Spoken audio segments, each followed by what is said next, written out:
Considered to be one of the seven princes of hell, the demon known as Asmodeus has been involved with both lesser-known biblical characters such as Tobias, as well as more recognised figures such as the Archangel Raphael and King Solomon.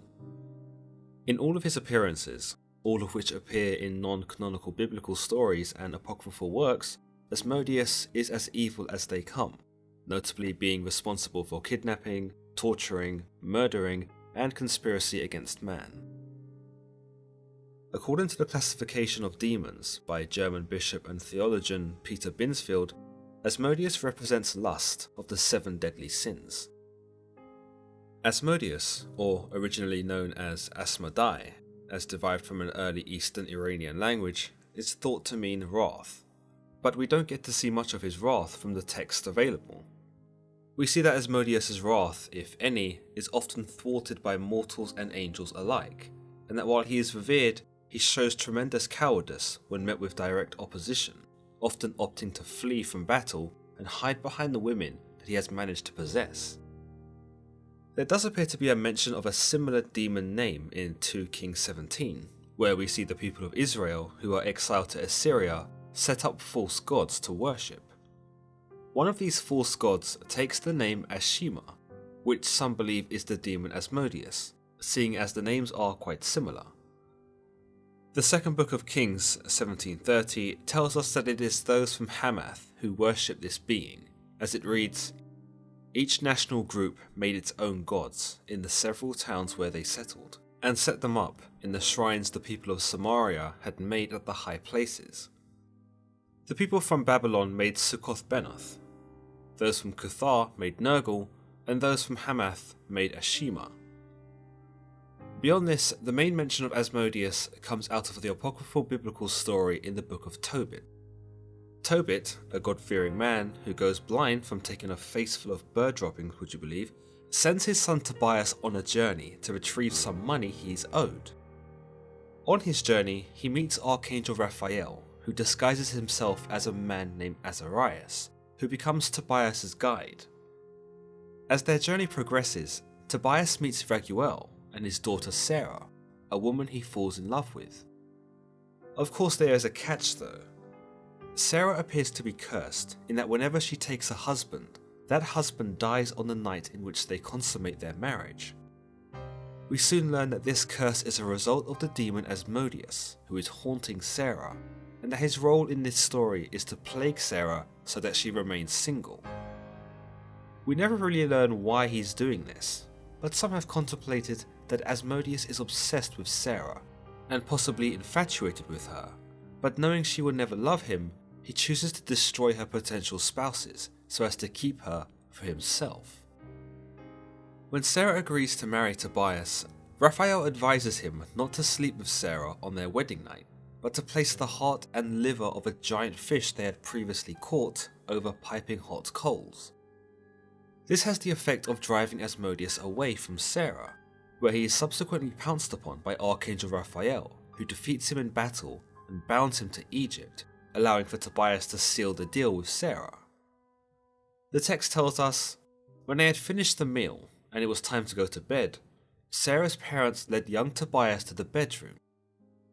He remembered Raphael's instructions, so he took the fish's liver and the heart out of the bag where he had been keeping them.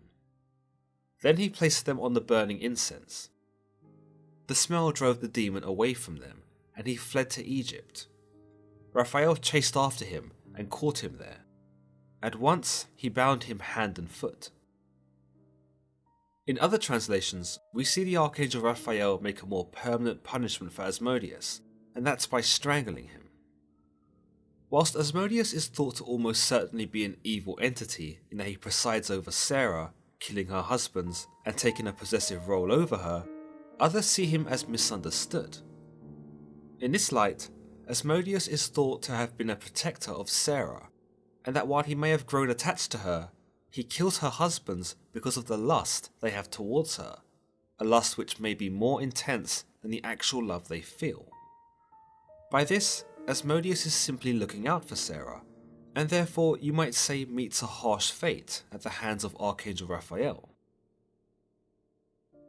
Asmodeus is also thought to appear in the Talmud, though under the name Asmodeus, where he's presented as a less violent demon in that he doesn't kill anyone, but shows himself to be a cunning and wicked demon nonetheless.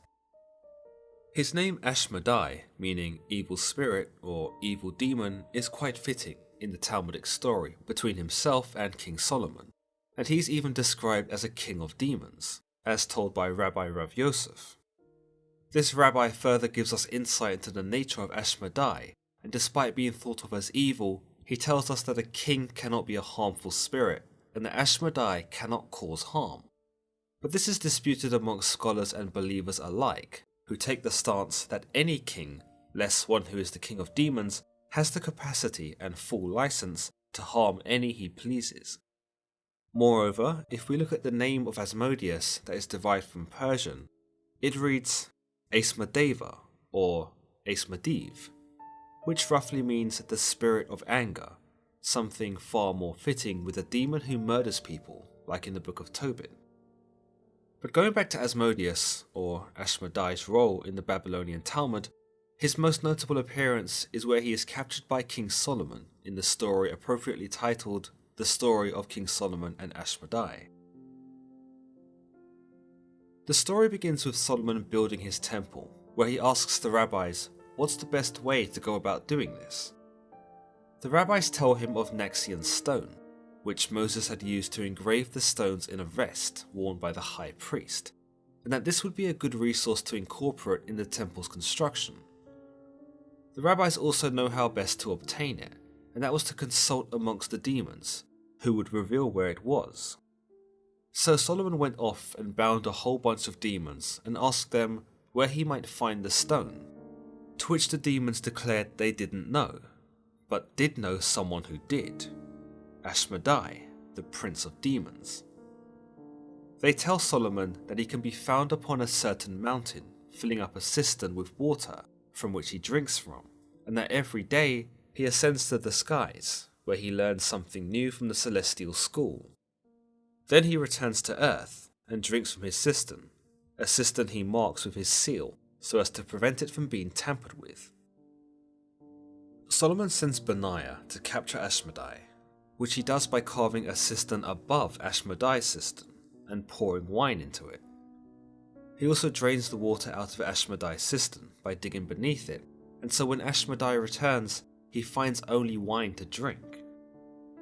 Succumbing to thirst, the demon drinks the wine and gets so drunk that he falls into a heavy slumber. Benaiah, with chains that he had received from Solomon that beheld the name of God, bound Asmodeus and dragged him back to Solomon. Upon waking, Asmodeus tries to escape, but is at the mercy of Benaiah, who continues hauling him back to Solomon. On this journey, every tree and house they pass was destroyed by Asmodeus as a sign of his spitefulness for having been captured. We also begin to see what we think at first is a multifaceted character, in that Asmodeus demonstrates a range of very human emotions and expressions. He sends a blind man back onto the right path when he sees him wandering in the wrong direction, and began to cry upon seeing a group of people having jubilous fun. He laughs when he hears a man asking a shoemaker to make him shoes that will last for 7 years, and laughs doubly so upon seeing a holy man asking about for lost bread. Asmodeus was thrown into prison and was not seen by Solomon until 3 days later. Asmodeus mocks Solomon, questioning why he cannot be satisfied with ruling what he already has, but Solomon doesn't rise to the bait and demands to know where the Naxian stone is. Obtaining the stone proves to be a long drawn-out Skyrim-esque side quest that sees Solomon sending his men, under the instruction of Asmodeus, to track down a bird that possesses the stone and to trick it into surrendering it. Eventually, they are successful, but Asmodeus remains in the prisons where he is questioned by Benaiah, who asks him why he had helped the blind man they had seen. Asmodeus shows us that what we thought might have been honest traits actually had insidious motives, and that any empathy or compassion he showed in those moments were quite disingenuous. He tells Benaiah that he had only helped the blind man because he'd heard that the man was righteous, and that he'd heard the heavens declare that he who helped him would receive a portion in the world to come. By this, we see that Asmodai only had himself in mind when assisting the blind man in need. Benaiah continues to interrogate him, asking why he'd laughed at the man asking the shoemaker to make shoes that would last 7 years, to which Asmodai tells him that the man asking for shoes only had 7 days to live, and the fact that this man thought he had 7 years to enjoy a pair of shoes was hilarious. He also tells Benaiah that he'd laughed at the holy man looking for bread, because beneath where he stood was a buried treasure that was fit for a king.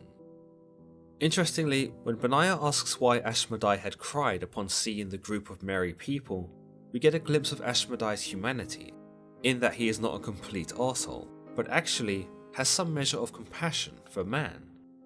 He tells Benaiah that of the people in that jubilous group, one of them had just been married, but was to meet his demise in 30 days. Asmodai seems to take pity on the widow, who would be forced to marry the brother of her deceased husband, a mere child no less. Through this, we are able to see a parallel to the idea in the Book of Tobit, that Asmodai or Asmodeus seeks to protect certain women, or at least has some compulsion to acknowledge the unfairness in their plight.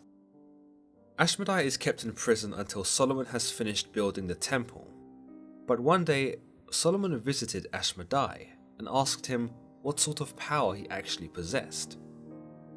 Asmodai, eager to escape, told Solomon to give him his signet ring and to remove the chains that bound him, so that he might demonstrate his powers.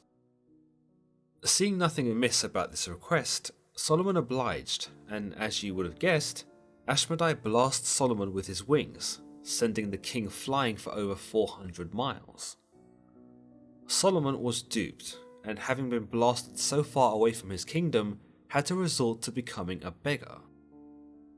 In his absence, Asmodai took Solomon's place, disguising himself as the king as he got up to all kinds of mischief.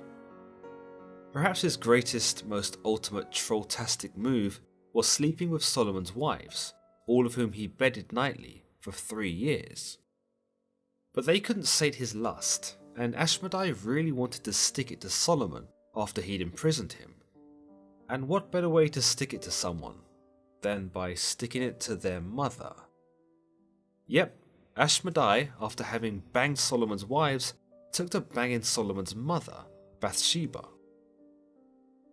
Solomon would somehow muster up the dignity to show his face again, and as you can imagine, was pissed off. He stormed into his throne room and saw Asmodai, now a doppelganger of himself, seated in his throne.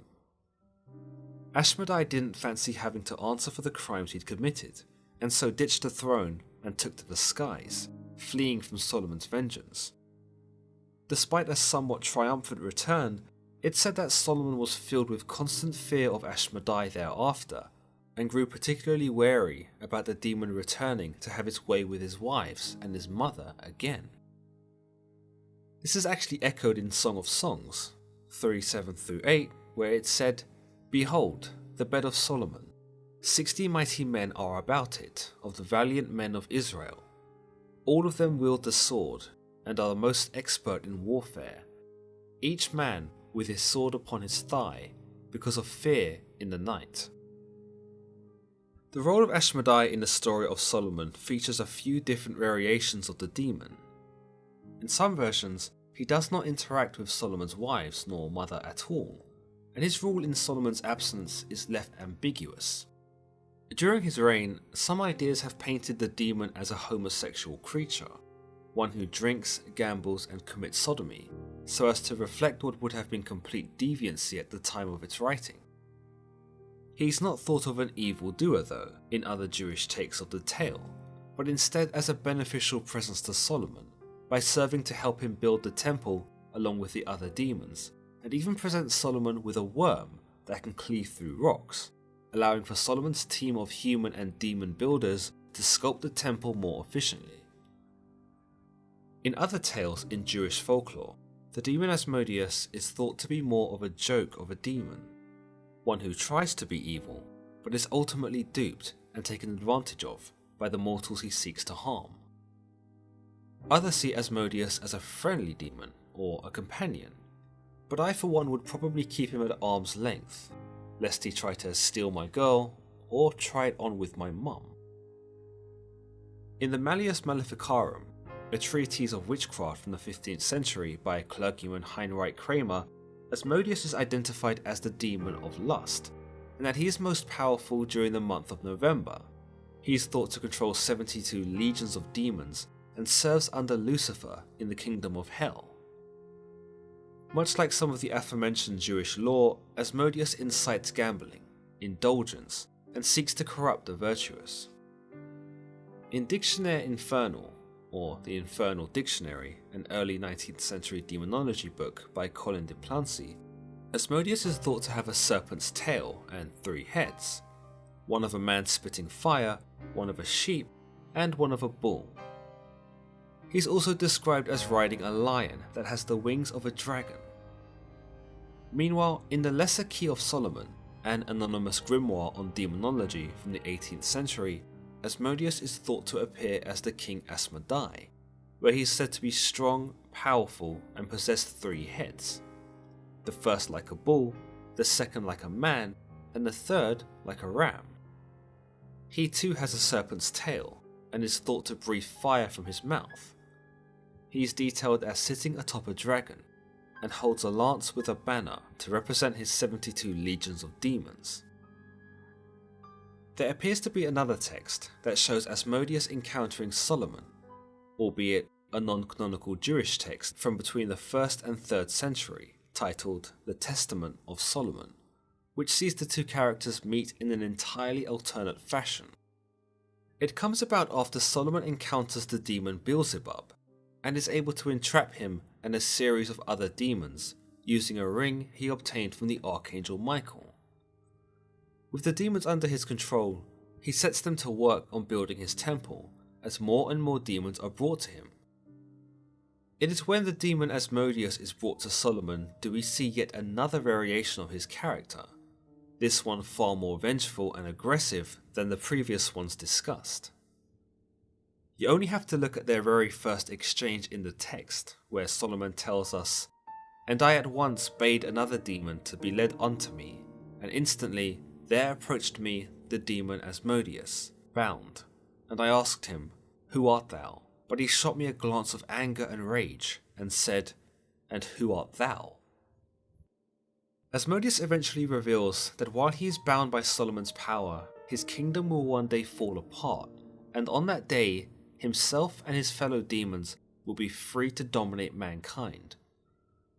In response to this, Solomon has Asmodeus flogged until the demon confesses his true purpose, as he tells him, "I am called Asmodeus among mortals, and my business is to plot against the newly wedded, so that they may not know one another. And I sever them utterly by many calamities, and I waste away the beauty of virgin women, and estrange their hearts. I transport men into fits of madness and desire when they have wives of their own, so that they may leave them, and go off by night and day to others that belong to other men, with the result that they commit sin and fall into murderous deeds." Through his confession, we see how much of his story links to that of the Book of Tobit, in that he preyed solely on Sarah, a virgin woman, and broke her heart repeatedly by killing her husbands. Asmodeus takes responsibility for the committing of adultery as well, and this furthermore cements him as the demon of lust, as mentioned earlier. Asmodeus goes on to reveal that he was put to flight by the smell of a fish's gall and liver that had been burnt over the coals, and again, this might relate directly to the Book of Tobit, where Tobias burns the fish guts under the instruction of Archangel Raphael. While Asmodeus flees in Tobit, we are told that Raphael catches up to him and either binds him or strangles him. Whether this happens immediately during Asmodeus' escape or not is not known, but the Testament of Solomon potentially fills in the gap, telling us that before being caught by Raphael, he came here to Solomon. Asmodeus proceeds to tell Solomon about how much he hates the water and fish, presumably because these remind him of God. He pretty much begs Solomon not to send him into the water, to which Solomon sees an opportunity to take the absolute piss. He commands Asmodeus to make the clay for the entire temple and to tread it with his feet. As if that wasn't bad enough, he makes Asmodeus do this whilst holding jars of water, knowing full well of his disdain for the element. He goes a step further with his ridiculing of the demon, and tells us, "And I, Solomon, glorified God, who gave wisdom to me, Solomon, his servant. And the liver of the fish and its gall I hung on the spike of a reed, and burned it over Asmodeus, because of his being so strong, and his unbearable malice was thus frustrated." So despite telling Solomon his utmost triggers, Solomon proceeds to exact them out upon Asmodeus, despite already having him and several other demons under his thumb. You might say that Solomon is justified for this, as he notes Asmodeus was full of malice, which may have made him dangerous. Or you might say that Solomon just felt like being a total troll, and sought to push Asmodeus over the edge. Asmodeus makes an appearance over in Islam too, where he is referred to as Sakir, or rock. This is likely a reference to the Islamic belief that after Solomon returned to reclaim his kingdom, Asmodeus was not successful in fleeing from his wrath, and that Solomon trapped him within a rock before tossing him into the sea. Other beliefs see Asmodeus as a king of jinn, which are supernatural creatures within Islam. Asmodeus is also thought across various beliefs to be a consort of the mother of demons Lilith, or that he himself is a child of her and the demon Samael. There appears to be a few layers to the character of Asmodeus, or Asmodai, where we can see him as both a terrifying demon who is aggressive and powerful, as well as an obnoxious schemer who relishes in causing rifts between married couples and relationships. He's seen to be emotionally intelligent, and he's able to understand man's desire and how best to use it against him, as well as demonstrating the ability to cry, suggesting he is far more human than we might give him credit for. In any case, Asmodeus is perhaps one of the most complex demons in terms of his behaviour, his personality, and why he does the things he does. As always guys, if you've enjoyed today's video, then don't forget to give it a thumbs up, and be sure to hit that subscribe button on your way out. Until the next time guys.